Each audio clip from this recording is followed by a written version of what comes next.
Welcome to the podcast, Let the Prophet Speak. Today we are studying the book of Daniel, chapter 7b, the second half of chapter 7. I urge you to please listen to 7a prior to 7b, or it won't make much sense. And I'm relying on a lot of what I said in 7a in order to read 7b and understand it. In 7a, we learned of the dream that Daniel had. And in his dream, he saw four um, kingdoms represented by four different powerful animals. The first was a lion, the second was a bear, the third was a leopard, and the fourth was just some awful beast with 10 horns and teeth and fangs of iron that crushed the world. He also saw this image of one small horn growing out of that beast that had the eyes of a being and spoke arrogantly, is all we knew of that. And it pushed down and it pushed out three of the powerful 10 horns of this wild beast. And somehow that horn spoke arrogantly, and then he saw a vision of God make placing judgment upon the world, and eventually none of these powerful beasts or kingdoms, or even that horn that seemed to overpower that the little horn that seemed to overpower that big beast, none of them ended up being the kingdom that lasted forever, but rather it was led, the kingdom led by the one who was faithful to God was the one who led the kingdom forever. That's a reasonable, I guess, summary of 7a. Now Daniel, presumably now at verse 15, he wakes, he speaks about his reaction to this dream, but he is still in the dream.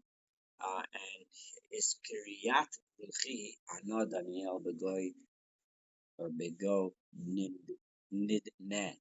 My my my ruach, my spirit was shaken and disturbed and bothered by Daniel while I was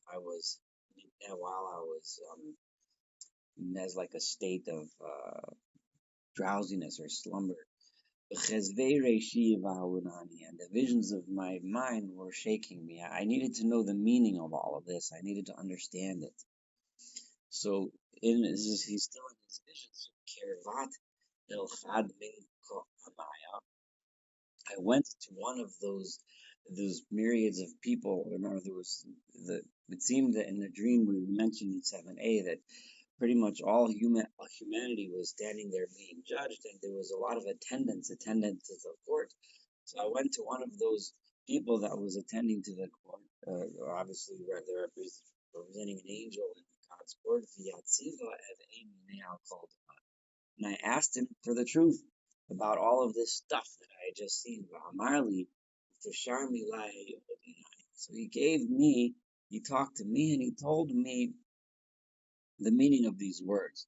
Now, he first gave him a very short version to answer, which sums up what we kind of already know and what Daniel probably also already knew. But he says the next verses 17 and 18 is the short version answer. Elaine Chevaso Rav Revoso Diinin Arba. Those four uh, great beasts and animals that you saw, Arba Malchin Yakuman Minara, are referring to four kingdoms that will come from the land. Now, I made it clear in the beginning of chapter 7 when I read 7a that although many commentaries try to identify which beast is referring to which kingdom and what are these specific four kingdoms, I believe that it is not only wrong and incorrect to make such associations other than the places where it's obvious, such as the references to Babylon and Persia, which Daniel was standing there referring to. But when referring to the predictions of future events, it were specifically asked, and I read to you a text from the Maimonides, which I am going to try to adhere to, that it is specifically wrong to attempt to identify which are these four kingdoms, but rather what Daniel is teaching us here is is, and what this dream is teaching is that there are four types of kingdoms that are constantly battling for world control. And the different types of kingdoms we discussed before. There was the kingdom of Babylon, which was resembled wealth and that was always symbolized by gold and wealth, and was powerful and ruled with wealth. There was the Persia, which ruled with hedonism and gluttony and drunkenness, and the symbol of the Namer, the leopard, which some identified with Greece, but I warned you against doing that. But it was identified with those that rule with their culture and their wisdom and their practices and their customs, and thus they ruled the world. And then there was the fourth, which is just raw power and iron and just crushing the rest of the world and subduing it. And then there was the horn, which we're going to talk about in a minute a little bit more, which represented the human voice of arrogance. The human voice of arrogance that somehow overpowered all of those types of kingdoms. And we're going to get to that again in a minute, so I'm going to hold off on that for a second. So those are the four kingdoms, not specifically kingdom A, B, C, or D, and which ones throughout history they were, but you can look throughout history and see those four types of kingdoms repeating themselves throughout the cycle of history.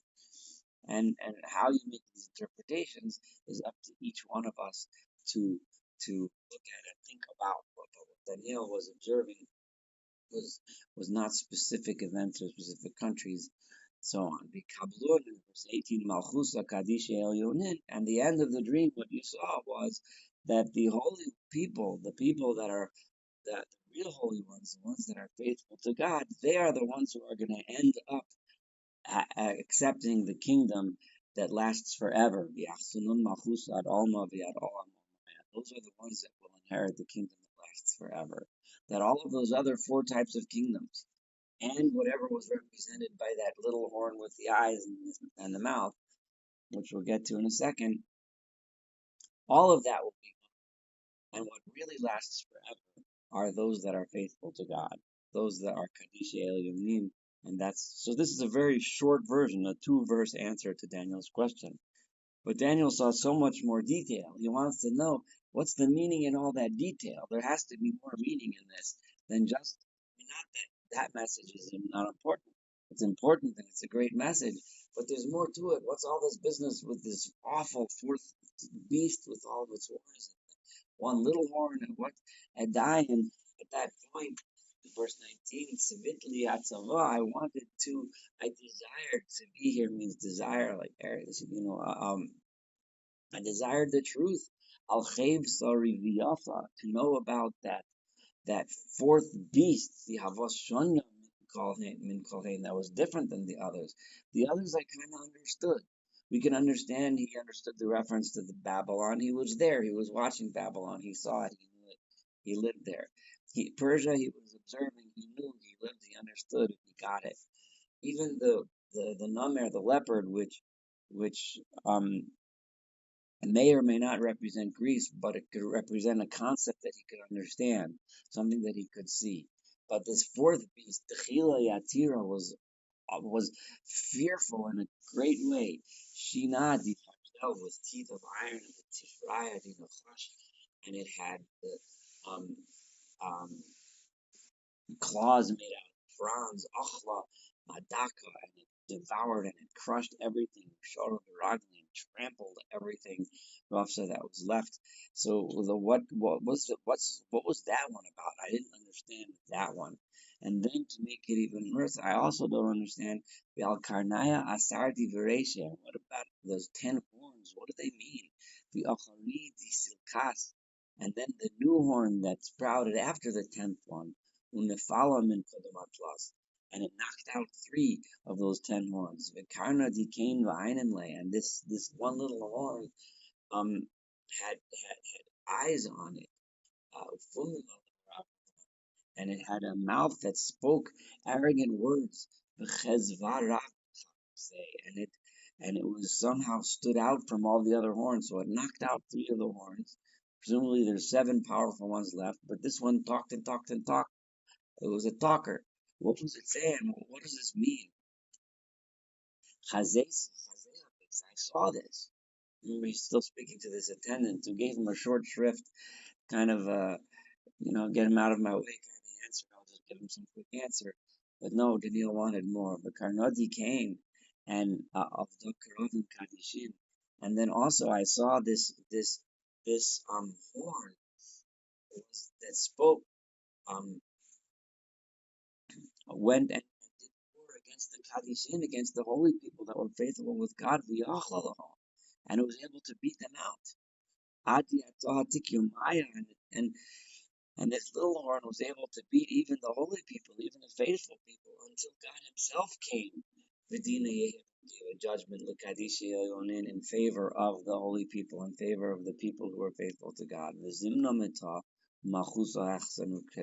then at that time, when that time came, when God Himself intervened, that's when He gave the kingdom to the holy people. So what is all this about? So He had to give an answer. And I am over here, I am fully aware that there's numerous commentaries and numerous ways of understanding this. I'm trying my best and to be as faithful to the text as I possibly can. But in the next few verses, I am going to say a little bit about what I think this horn means and what it can teach us today. And I'm going to try to the best of my ability to base it on the text. If you like what I say, wonderful. If you don't, you're more than welcome to contribute your own understanding of this. There's no right or wrong way to interpret this, but I'm going to do the best I can. So here, let's verse 23. This is the attendant's answer to Daniel about what all of this means. What is this fearsome, awesome beast? What are these 10 horns? What are the 3 horns that got knocked out by the little horn? What is the little horn that talks arrogantly like a human being and somehow manages to talk his way into power over even the holy religious people, or the holy people that do believe in God, until God Himself has to come and give the kingdom to religious people? What's the meaning of all this? So, Kena Marchev Sarav verse 23. So said the guy. He said as follows. The attendant said as follows. Chev Torah V'yasa, that fourth um, uh, monster, or that fourth creature, Malchu Reviyah Tehei Be'ara. There is a fourth kingdom that will come in the land. Now, there's so many commentators that identify this fourth kingdom. There are those that say it's Rome, there are those that say it's Islam, there are those that say it's the Soviet Union, there are those that say that it's Nazi Germany, there are those that say if you read a book, you'll find it for everyone. The point here is that one is not that it is a specific empire, but it is a specific type of empire. It is an empire, Ditishneim in Kol Malchav also, which is different than the other 3. In what way is it different? It is different because it crushes the entire planet. It treads on the earth, smashes the earth, crushes the land, and crushes all the other countries. It rules with power and might.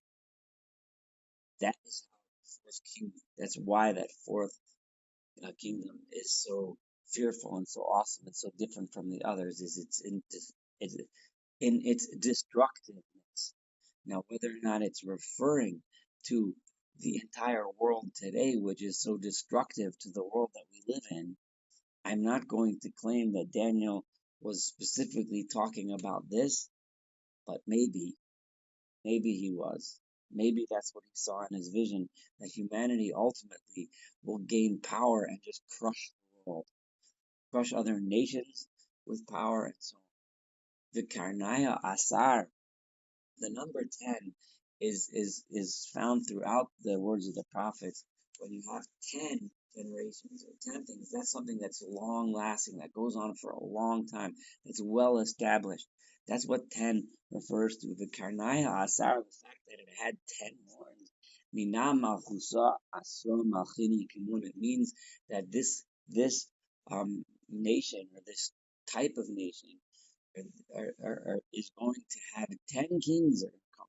It's going to happen for a long time that the world is going to be ruled by power, by might, and by this awful destructiveness. But then after that, something else is going to come. This 11th thing, this next horn, so to speak, is going to be very, very different than those 10 that ruled with just power and might. And it's going to knock off 3 of those powerful kingdoms. In other words, it's going to convince a large part of the world that that power and might is not what it's all about. It's going to speak with an arrogant tongue and it's going to say, I have another answer for you. I have another way of ruling the world. I have another way of doing things. And what am I going to do? Verse 25,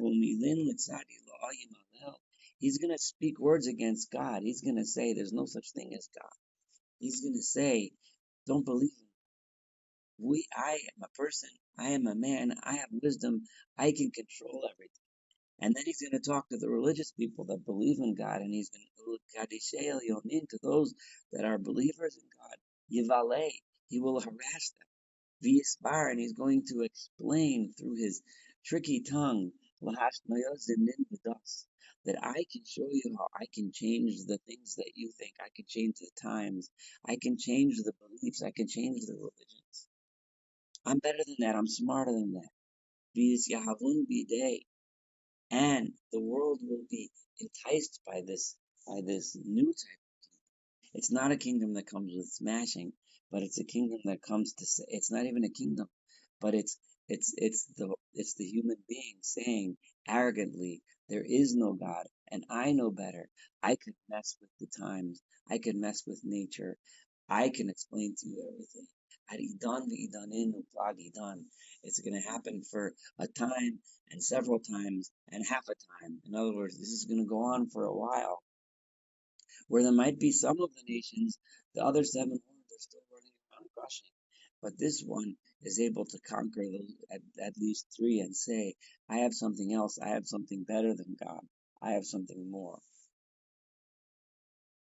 It is difficult for me not to make the jump and look at today's times and say that this is referring to the the belief in atheism, the belief that human beings can understand and accomplish and so to speak rule the world without being humble before God.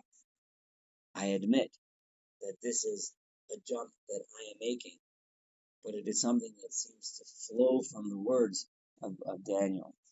And it flows from the entire theme that we've been learning in Daniel for the first 6 chapters and this one as well. And of course, any comments on these ideas are very welcome. But then, when all of this is happening, at the end of the time, verse 26, eventually the court is going to sit and bear judgment. And then the rulership of this arrogant people, of the arrogant people that think that they control everything, that think that they know everything, it will be decided in the heaven to get rid of it at the time. And at that point, in verse 27, at that point, the kingdom of the world, the worship world, the greatness and grandeur of the entire world, everything under the heavens will and will be given to the nation of those that believe, that are holy to God. And that will be a kingdom that lasts forever. The whole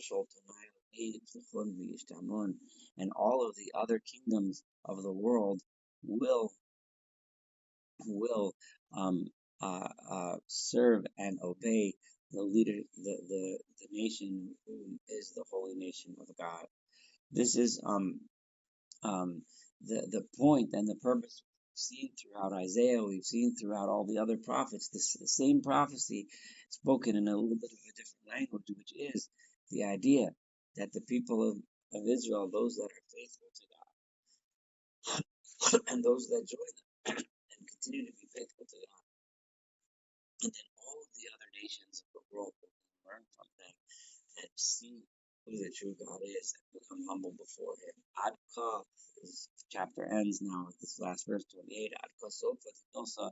This was the end of the thing, which Hana Daniel Sagira Yomayev Alunani, that I, Daniel, who was so disturbed by my thoughts and so shaken by them, Vizivayish Tanonalai, so much to the extent that the shine of my face became dimmed. I was so nervous, Umosabili being betrayed, and this remained in my heart, and I couldn't get it out of my heart. This is the idea. This is the thoughts that I had, and this was the answer that I heard from the angels. They explained it to me. Thank you so much for studying Daniel chapter 7. Looking forward to studying Daniel chapter 8 and, of course, the rest of the book of Daniel together.